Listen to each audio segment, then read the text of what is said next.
네, 22대 총선이 20여일 앞으로 다가오면서 후보들의 발걸음도 빨라지고 있습니다. 부산 지역에서 당의 자존심 대결이라고 꼽히는 지역이 있는데요. 바로 부산진 갑입니다. 국민의힘 한동훈 비상대책위원장의 1호 영입 인재인 정성국 전 한국교총회장과 더불어민주당의 친이재명계 서은숙 후보의 최고위원회 대결인데요. 오늘은 국민의힘 정성국 후보 만나보도록 하겠습니다. 안녕하세요. 네, 안녕하세요. 네. 정성국입니다. 예. 네, 실제로 오늘 처음 뵀는데 네. 생각보다 많이 젊으신 것 같아요. 아, 그렇습니까? 고맙습니다. 그래 보입니까? 네. 네. 네, 일단 부산 지갑과의 인연이 아주 깊다고 들어서 그런지 오늘 또 캠프에 많은 분들이 찾아주셨어요. 네, 네. 아울러서 뭐 인연은 깊지만 아직도 이제 얼굴을 알리시는데 분주하시잖아요. 딱 카메라 보시고 이제 우리 지역민들께 인사 먼저 한번 해주시죠. 저는 이제 부산에서 태어나서 지금까지 부산에 살고 있는 부산 토박이입니다. 뭐 부산 친구와의 또 인연을 말을 해보라 한다면은 제가 이제 26년간 선생님으로 이 제자들을 길러낼 때, 가르칠 때 8년간 이렇게 부산 친구에서 선생님으로 학생들을 가르쳤거든요. 그 8년이라는 시간 동안 부산 진구에 있는 이제 학생들을 가르친 선생님이었기 때문에 사실 이제 제가 부산에서 이렇게 지역구를 선정할 때도 당에서도 갈 수 있는 곳들을 몇 군데를 고려하지 않습니까? 네. 고려하는 중에 이 부산 진구가 포함되어 있었다 보시면 될 것 같아요. 그래서 지금도 이제 지나가다 보면 깜짝깜짝 놀래요. 학부모 이러면서 선생님 그러면 선생님 왜 이러고 있어요? 이런 경우도 있고. 그래서 지금도 우리 그 제자들이 이제 살고 있고 학부모 살고 있다 보니까 또 언론에 노출되고 이러니까 이제 또 카톡도 막 오고 막 이래 합니다. 하는데 그래서 이제 저는 제가 30대 때 조직 생활에서 가장 에너지가 왕성할 때 그때 이제 학생들을 가르쳤던 그 기억들이 생생하기 때문에 이 부산여고는 제게 아주 각별한 곳이다. 이렇게 말씀을 좀 드리고 싶습니다. 지금 그러면 학부모님들뿐만 아니라 그 당시에 제자들이 지금 성인이 됐을 거죠. 그렇죠. 한 결혼할 나이 정도 된 것 같아요. 이제 그 친구들도 이제 유권자가 돼서 그 맞습니다. 힘을 지지를 등에 업고 선거 활동을 하고 있지만 예. 그래도 조금 부담스러울 것 같은 게 1호 영입 인재예요. 처음에 부담이 되진 않으셨어요? 부담이 됐죠. 근데 왜냐하면 정치를 예. 원래 관심이 있어야지만 좀 하는데 이 교육계와 예. 정치가 그렇게 막 어우러질 수는 없을 것 같기도 한 생각이 드는데 어떠셨어요? 정치를 하겠다는 생각을 한 적은 없었죠. 한국교총회장이라는 자리가 정치를 한다기보다는 네. 교원들의 그 목소리를 대변하는 역할이거든요. 물론 또 따져보면 그것도 정치를 할 수는 있겠습니다. 네. 그렇지만 저는 이제 선생님으로 있으면서 교총회장이 되고자 했던 이유는 그 우리 학교 현장의 이런 어려움들, 이런 부분들이 전달이 잘 안 되니까 이 교권호법이라는 게 통과된 이유는 네. 이게 교원들만의 힘으로 통과되지 않았어요. 만약 선생님들만 이렇게 광화문에 모였으면 저는 그게 어렵다고 생각합니다. 네. 그런데 왜 이 교권호법이 전원일치 형태로 만장일치 형태로 통과가 됐냐면 모든 국민들이 이거는 아니다. 저렇게 지나친 악성 민원이나 그다음에 우리 학생의 학습권 보호를 못하게 하는 이런 부분들은 정말 잘못된 것이다 인정했기 때문에 된 거거든요.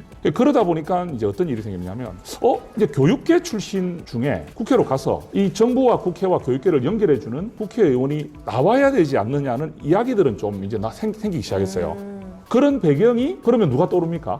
보수 성향의 최대 교원단체, 대한민국 최대 교원단체 13만 교원을 회원이 있는 한국교총회장이 눈에 띄겠죠. 그러니까 국민의힘에서도 정성국 후보, 정성국 회장을 영입해서 교육계를 대변하고 교육계의 목소리를 전하고 이 현장에 있는 목소리를 정부에 전해가지고 이제 교육활도 하고 또 현장 교육 전문가가 교육 문제를 풀어라. 네. 이런 의미로 저를 영입한 거거든요. 근데 이게 이제 저도 생각을 못했던 게 당신을 국민이 이제 1호로 한동훈 1호로 부른다 이런 말은 하나도 없었습니다. 아니 그 인재를 영입하면서 1호로 부르겠다 이런 말 안 하거든요. 네. 왜 그러면 2호, 3호 되는 40% 되는 분들은 차별받는 거잖아요. 공표를 하진 않아요. 그 팩트가 돼버렸죠. 왜? 한동훈 비대위원장이 인재영입위원장을 겸하면서 1호 결제가 된 거예요.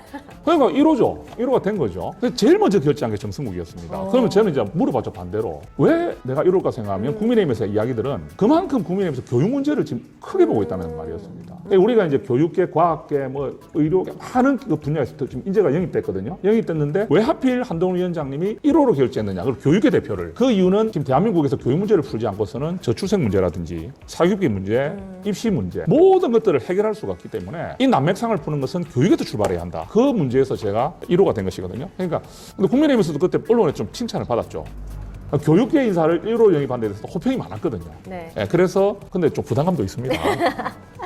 네. 예, 부담감도 있죠. 그래서 부담감은 있지만 이게 또 시대적 흐름이고 시대적 요구라 생각하기 때문에 제가 기꺼이 감당하고 시작합니다. 네. 예, 열심히 하고 싶습니다. 뭐 말씀하시는 거 보니까 사실 한국교총이 회장이 되기 위해서도 이것도 하나의 선거를 치르는 예, 직선입니다. 거잖아요. 직선. 이 선거라는 게 뭐 지금 나가서 선거 운동이 적응이 되세요? 여쭤볼 필요는 없을 것 같아요. 워낙 좀 적응이 돼 있으실 것 같은데 어떠세요? 굳이 지금 좀 비교를 해보라면 한국교총 회장이 더 힘들었습니다. 지금도 힘든데. 왜냐하면 한국교총 회장 선거는 전국을 다녀야 되거든요. 네.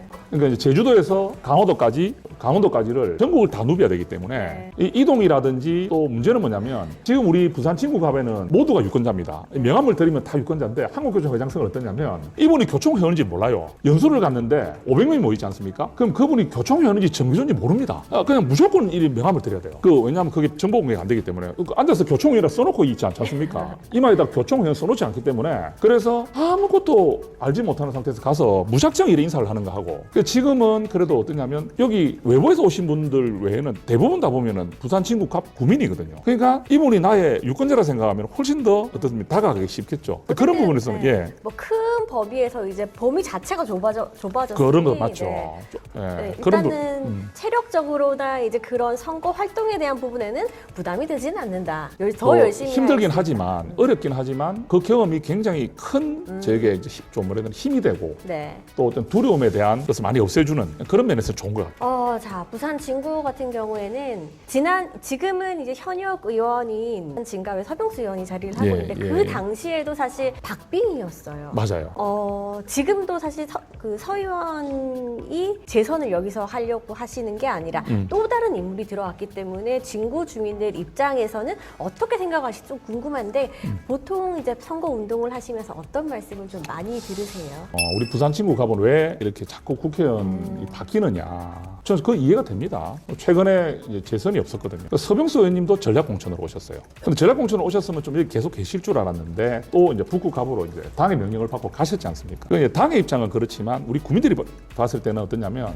이 지금 큰 문제들이 많지 않습니까? 우리 뭐 초업선이라든지 동서고가 이 보안고가 철거 이런 부분은요. 이 단기간에 할 수 있는 게 아니거든요. 근데 그 임기 4년에 그 일을 이뤄낸다는 건 사실상 좀 어려웠거든요. 그러면 우리 국민들은 분명히 국회의원이 오면 좀 여기서 장기적으로 좀 머물러 줘야 부산 진구의 이 문제들이 해결이 되는데 아니 왔다가 그냥 가고 이게 반복되니까 일 좀 하려다가 가고 중간에 멈춰버리는 느낌이죠.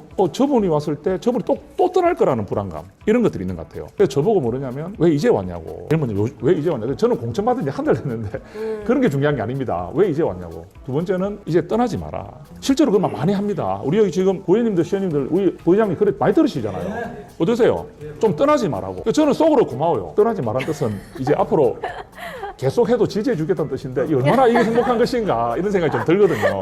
예. 그래서 이제 저는 그런 바람이 굉장히 많습니다. 그 지금 상대 후보도 그랬다던데요. 상대 후보도 네. 자꾸 여기 떠나는 데 대해서 국민들이 화가 나 있다는 표현을 했더라고요. 그 말은 그걸 인정하겠습니다. 좀 그런 마음이면 이제 이번에 되는 정성호 후보가 되면은 정성호 후보는 떠나지 않고 여기를 계속 지켜줄 것이라는 믿음은 저에게는 좋은 소식이지 않습니까? 그래서 저는 그렇게 받아들이고 있습니다. 뭐 다음 선거 때까지 뭐 나는 이 자리를 지키겠다라는 것을 뭐 애들로서 한 번 더 표현을 해주시는 것 같은 것 같아요. 예, 그렇게 생각합니다. 저는 여기서 뼈를 문다는 각오로 생각하고 있습니다. 알겠습니다. 예.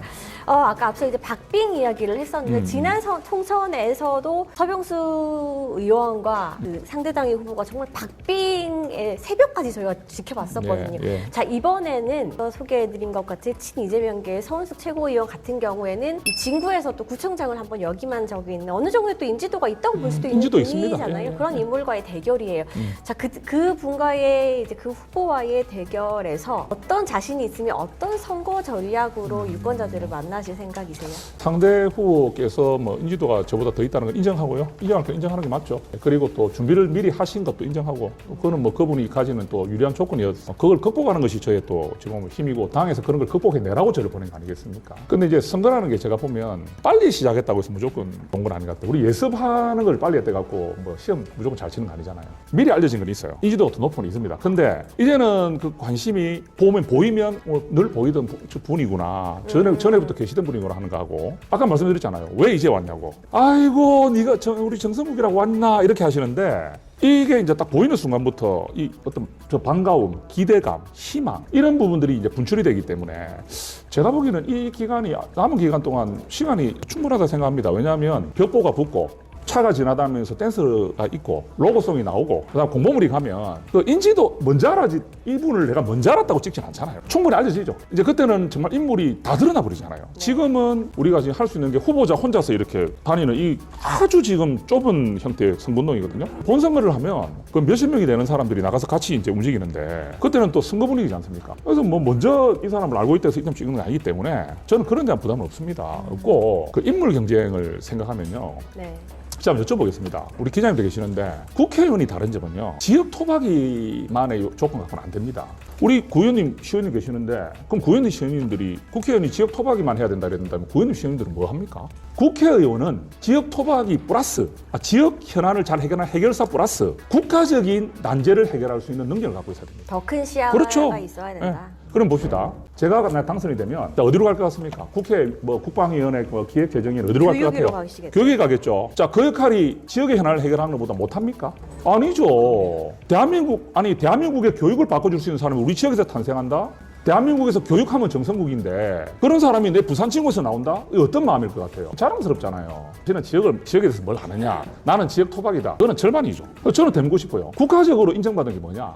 대한민국이 인정하는 교육 전문가 아닙니까? 선생님 출신, 학생을 직접 가르치는 선생님, 대한민국 최대 교원단체 장, 대통령 소속 국가교육위원회 위원, 이 정도 하면은 그럼 그 정도 일로 대한민국 교육을 해결해내는 대한민국 국회 교육위원회에서 역할이 얼마나 큽니까? 그리고 그럼 제가 그럴 때 지역에 관심이 없습니까? 아니죠. 지금도 벌써 우리 호태 의원님 우리 현장 답사 계속하고 있잖아요.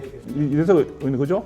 계속 우리 보안국가로 가보고 철거 현장 가보고 주차난 복잡한 데 가보고 전부 가보잖아요. 중요한 현안들은 파악이 다 돼 있습니다. 그러니까 인터뷰가 가능하잖아요, 지금도. 근데 세밀한 것들은 그 4년 동안 충분하다는 거죠. 4년이라는 시간이 있는데 그거 가보는 게 뭐가 어렵습니까? 한번 가보면 다 보이는데. 그러면 해결할 수 있거든요. 그러니까 그거를 꼭 국회의원 당선되기 전에 반드시 알아야 되는 게 아니잖아요. 그럼 타 후보라 해가지고 구청회 출신에서 이 모든 걸 압니까? 아니거든요. 그러니까 그 논리도 빈약하다는 거죠. 맞는 것 같은데도 저는 그래 큰 논리가 있는 게 아니라 생각이 드는 거예요. 또 있습니다. 집권 여당 국회의원하고 야당 국회의원의 차이가 뭡니까?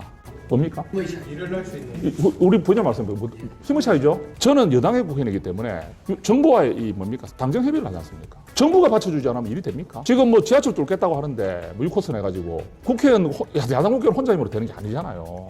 너무 당연한 이야기 아닙니까? 제가 이런 이야기를 들으면요 대부분 다 공감합니다. 아까 말씀하신 대로 좀 이제 퍼져야 되겠죠. 예, 그런 과제가 있다 생각합니다. 네, 이 말씀을 하신 거 보니까 화이팅이 넘치는데 제가 지금 그 후보님께서 손에 꼭 들고 계신 게 이제 공약인 것 같아요. 얼굴 좀 공약 보세요. 이야기를 지금 해야 되는데 조금 이따가 하고 지금 이렇게 힘이 넘치고 화이팅 넘치는 모습 보니까 학교에 계셨을 때 현장에 계셨을 때는 얼마나 더 이제 자신감이 넘치는 분이셨을까 궁금해요. 학교 교사였을 때는 어떤 모습이셨어요? 솔직하게 말씀드려야 될 것 같아요.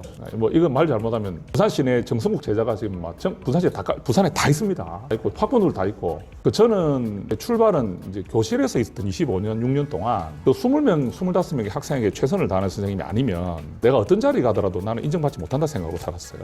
그러니까 우리가 그렇지 않습니까? 아빠, 엄마로서 그 가족에게 인정받지 못하는 아빠가 밖에 나가서 국회의원이 돼봐야 무슨 의미가 있겠습니까? 학교에서 선생님으로 근무하면서 그 교실 하나도 제대로 학생을 존경받지 못하고 학부모에게 이렇게 존중받지 못한 선생님이었다면 지금 제가 이 정도까지 왔으면은 곳곳에서 지금 터지겠죠. 저 선생님 우리 선생님 옛날에 수업할 때 수업 제대로 안 하셨던 선생님이다. 우리 때렸던 선생님이다.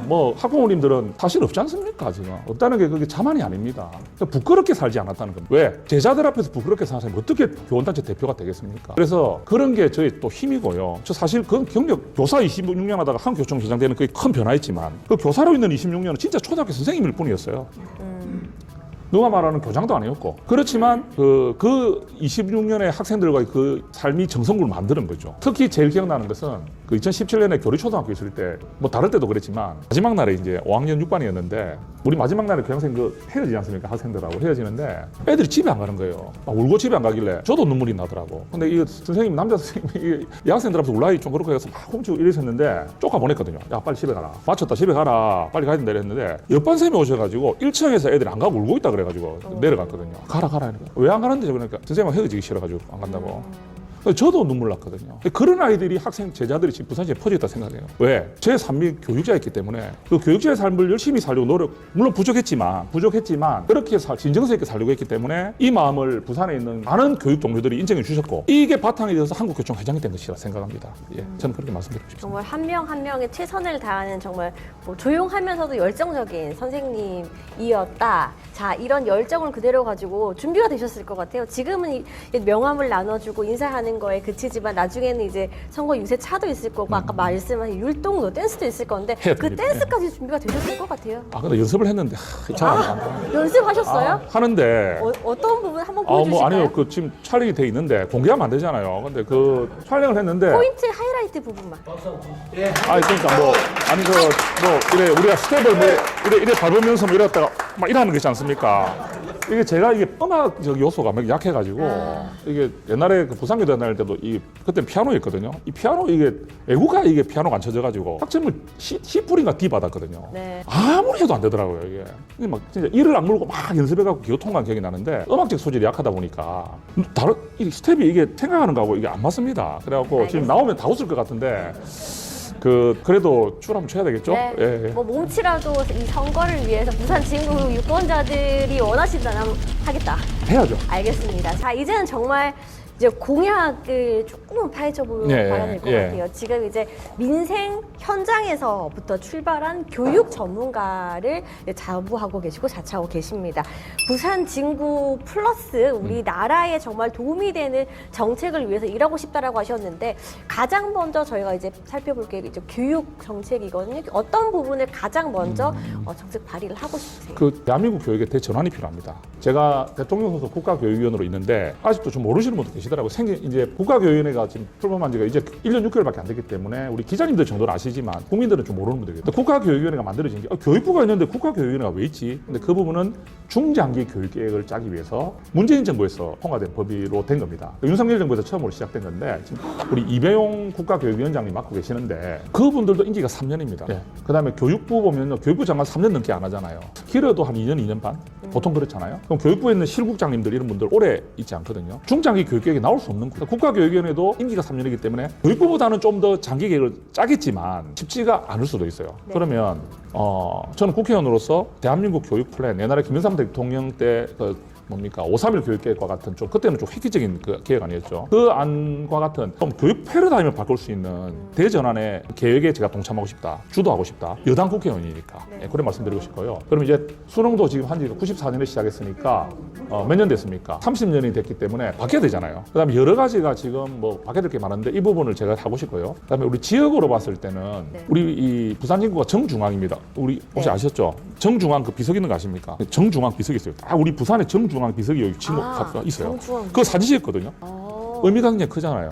근데 저도 정중앙 이야기는 들어봤지만 그 비석 있는 것 쪽 이 부분을 딱 네. 가보니까 오덕이님 같이 가셨잖아요. 야, 이 부산 친구 갑이 부산의 정중앙이구나. 다시 한번 인식을 했어요. 이야기만 듣다가 이 정도면 자존심이 또 끌더라고요. 네. 야, 이 부산 친구를 부산의 최고의로 만들어야 되겠다. 그러면 교통 선진화가 안 되면 무조건 안 됩니다. 그래서 우리 간절한 초업선. 초업 쪽에 교통 진짜 안 좋거든요. 그다음 동서고가 저는 동서고가로 보안고가를 보니까 답답합니다. 지금 와서 보니까 너무 답답합니다. 그것도 보기 싫잖아요, 사실. 철거돼야 되고요. 그다음에 우리 그 부전복합 환성센터 같은 것도 이제 들어와서 환성 역할을 해야 되는 부분도 있고요. 교통 문제하고 이 문제가 제일 중요하고요. 네. 그다음 여기 단감동 이런 우리 부산 진구에 보면은 재개발 재건축이 많이 진행되고 있습니다. 젊은 인구 유입이 많이 되고 있는데 이 재개발 재건축 사업도 잘 진행될 수 있도록 좀 해줘야 되겠죠. 이게 좀 도시 재구조니까 재생산이니까 네. 그래야 돼야 되고 주차 시설이 너무 부족해요. 그래가지고 이 주차 공간이 작으니까 주차 공간이 작으면 일단 퇴근 출근이 괴롭죠. 저도 이중 주차를 해봤는데 아파트 살 때 예전에 한번 이중 주차의 고통을 당해봤거든요.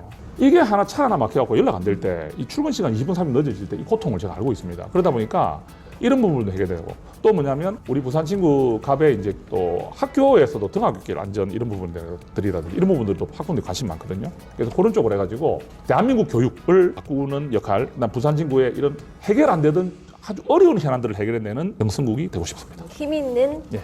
초선이 되겠다. 알겠습니다.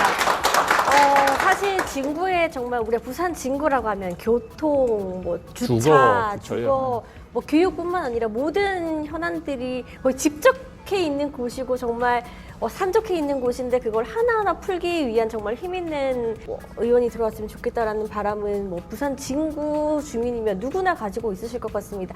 그게 이번에 새로운 인물인 우리 정성국 후보일지 모두가 이제 관심 있게 지켜보는 부분이 아닐까 싶습니다.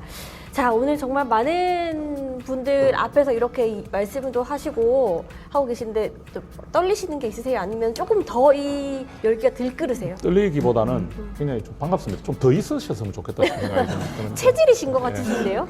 그 아무래도 또 한국교총 회장하다 보면 이런 또 다수 앞에서 이런 기회가 많았기 때문에 그런 부분은 좀 근데 이제는 교육자를 떠나서 네. 정치인의 역할에서 이런 자리들이 앞으로 자꾸 계속될 거라 보는데 그래도 오늘 그가 굉장히 저에게도 소중한 경험이 될 것 같습니다. 네. 교육자에서 이제 정치인으로 넘어가기 위해서 지금 출발선에 서 있어요. 예, 예. 어떻게 보면 이제는 정치인이긴 하죠. 신인 예, 정치인인데 내가 정말 좀 정치인으로서의 한 단계 밟아가면서 이런 정치인은 되지 말아야겠다도 있을 거고요. 생각한 롤모델 같은 것도 있을 거, 상이 있을 것 같아요. 이런 정치인에 대한 상, 지금 생각해 보면 첫째는 시장에 이제 가서 할머니들 이 채소 같은 거 팔려고 이렇게 앉아 그 작은 그 하나 팔려고 그 무릎을 구부리고 앉아서 계시는 모습 보면서 좀 눈물이 좀 나죠. 정치라는 거는 그런 분들을 위해서 존재한다 생각하거든요. 학교도 그렇지 않습니까? 학교도 저는 이게 막 반에서 공부 1등 하는 애들보다 학교 늦게 오고 밥만 먹고 와 이런 아이들이 더 신경 써 있거든요. 네. 그렇다 해서 1등 하는 아이를 소홀했다는 뜻이 아닙니다. 근데 네. 그 학생들은 자기가 알아서 잘하더라고요. 선생님이 잘할 수 있도록 기만 잘 넣어주면 알아서 잘 또 하기 때문에 에너지가 있을 때는 그쪽도 에너지를 쓰지만 더 많은 에너지를 써야 되는 곳이 어떤 곳이었냐면 말씀드린 대로 기초학력이 부족하거나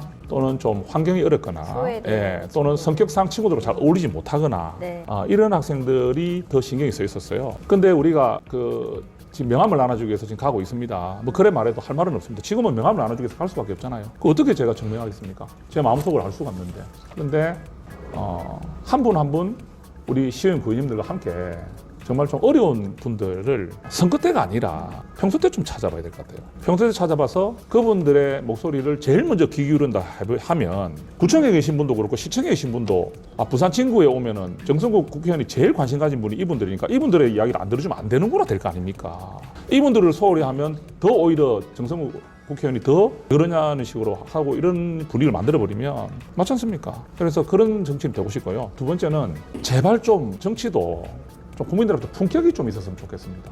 말을 한마디 하더라도 부모가 자식한테 이야기할 때도 말 한마디 잘못하면 자식이 상처가 되는데 국민들이 뽑은 정치인이라는 사람들이 자기 좋아하는 팬덤층 일부한테 인정받으려고 막말 쏟아내고 해서는 안 되는 말을 하는 이런 일들이 지금도 벌어지고 있지 않습니까? 그게 어떻게 나타나고 있습니까? 공천 취소까지 가고 있지 않습니까? 하고 싶은 말 많죠? 저도 지금 처음에 그랬습니다. 공천 받아온 지 한 달밖에 안 됐는데 공천 받아온 지 그 다음 날부터 뭐라냐면요. 왜 안 다니냐고. 왜 거리에 안 보이냐 그러더라고요. 처음에 좀 이해가 안 되더라고요. 어제 공천 받아왔는데 왜 오늘 내 얼굴이 안 보이냐 이래버리면 이게 어떻게 내가 받아들여야 될지 생각했거든요. 처음에는 그래서 변명도 좀 했어요. 저한테 제가 공천 받아온 지 이틀밖에 안 돼서 제가 인사 못 드린 것 같습니다. 이렇게 했는데 그렇게 이야기할 필요가 없더라고요. 그렇게 할 필요가. 그래서 저는 이제 그 말을 하더라도 거기서 그럼 제가 예를 들어서 계속 제 입장을 이야기한다. 제가 공천 받아온 지 7일밖에 안 됐습니다. 그래서 얼굴 안 보인 겁니다. 저는 여기 선수고보다 타후보보다 훨씬 늦게 왔기 때문에 제가 얼굴 안 보인 게 당연하잖아요. 저한테 자꾸 이렇게 말씀하면 저도 좀 이렇게 변명하기 시작하면은 어떻게 받아들일까? 말이야 맞는 말일 수 있겠죠. 근데 감정이잖아요, 사람은. 그럴 때 아이고 죄송합니다. 제가 늦게 와서 죄송합니다. 제가 더 빨리 와서 해야 하는데 이렇게 말을 하는 것이 어떻습니까? 받는 분들은 당신 보고 싶어서 아닙니까? 보고 싶어서 하는 사람한테 그러니까 이 말의 한마디가 이런 표현 하나도 너무 중요한데 거기에다 대고 욕을 하고 막말을 하고 인신공격을 하고 악의적 공격을 해버리면 어떻게 되겠습니까? 저는 그런 말조차도 조심스럽거든요. 제 입장을 말하면서 내 입장을 이해해달라고 하는 그조차도 우리 국민들께는 송구한 마음이 들어요. 네. 그런데 어떻게 입에서 그런 말이 나옵니까? 목발 사건 한 번도 제가 KNN 인터뷰에 얘기했지만은 장병들이 그렇게 고통을 겪고 다친 사람한테 그런 표현을 하고 이러면 저런 분이 국회의원 되면은 대한민국이 어떻게 될까? 그래서 저는 품격 있는 정치라는 말이 건전한 논쟁을 해야죠. 그죠? 근데 막말. 그다음 뭡니까? 신뢰 없는 상식에 떨어지는 상식과 배치되는 그런 국회의원상 달라져야 되겠죠. 제가 교육자 출신으로서 그걸 보여드려야 되지 않겠나 생각합니다. 그렇게 말씀드리겠습니다. 알겠습니다. 자, 오늘 뭐 이 지역 현안뿐만이 아니라 정치인의 모습까지 많은 말씀들을 해주셨는데요. 마지막으로 카메라 보시고 예. 우리 유권자들에게 마지막으로 한 말씀 해주시죠. 예. 부산 진구 우리 국민 여러분들께 인사드립니다. 어제 서울에 가서 우리 국민의힘 부산 진갑 후보로 공천장을 받았습니다. 그래서 공천장 받으면서 편지 한 장을 남겼는데 뭐 보신 분도 계시고 안 보신 분도 계시겠지만 저희 한 달간의 소회를 좀 밝혔습니다. 혹시 기회 되시면 그 편지를 한번 읽어보시면 아, 정성구 후보가 한 달을 이렇게 지냈구나 하고 아마 좀 이해를 하시고 또 공감을 해주실 것 같다는 기대를 좀 갖습니다. 제가 저도 개인적으로 부족한 점이 많고 또 저도 배워야 될 점이 많고 또 정치 신인이기 때문에 많이 지금 듣고 또 공부하고 해야 되는 그런 입장입니다. 그렇지만 한동훈 비대위원장께서 1호로 영입한 그 어떤 이유가 있을 것이라고 저는 생각을 합니다. 우리 정성구 후보를 통해서 대한민국 교육을 정말 한번 획기적으로 바꾸면서 교육이 저출생을 막아내는 그런 역사가 일어나는 그런 주역이 되달라는 명령과 함께 지금까지 계속 국회의원이 바뀌면서 지역의 그 힘들었던 현안들을 아무도 해결하지 못했던 이런 아픔을 정치 신인 그리고 영입 인재 국민의힘에서 영입한 정성구 후보가 내려가서 해결하라. 우리도 도와주겠다. 우리도 힘을 실어주겠다는 마음으로 저는 알고 있습니다. 그래서 아무리 의지가 있어도 해결할 수 있는 그런 능력이 없으면 안 되지 않습니까? 예, 제가 이런 의지를 가지고 열심히 하면서 집권 여당 또 정부에서 함께 해준다면 저는 우리 부산 진갑의 많은 그런 문제들 언제 이루어질지 모르는 이런 것들이 해결될 거라고 생각하고 또 한번 믿어주시고 부산에 희망이 있는 정치 신인으로 키워주실 것을 또 그 주인공이 우리 부산 진구 갑 우리 국민들이 되어주실 것을 바라면서 오늘 인사드리도록 하겠습니다. 감사합니다. 네. 작은 목소리도 대변하는 그런 품격 있는 정치인이 되고 싶다. 지역 현안의 해결뿐만 아니라 이 대한민국의 교육의 대전환을 이룰 수 있는 그런 데 이바지하고 싶다는 국민의힘의 정성구 후보와 오늘 이야기 나눠봤습니다. 4월 10일 여러분의 선택은 누구일까요? 저희도 관심 있게 지켜보도록 하겠습니다. 오늘 말씀 감사합니다. 감사합니다. 예.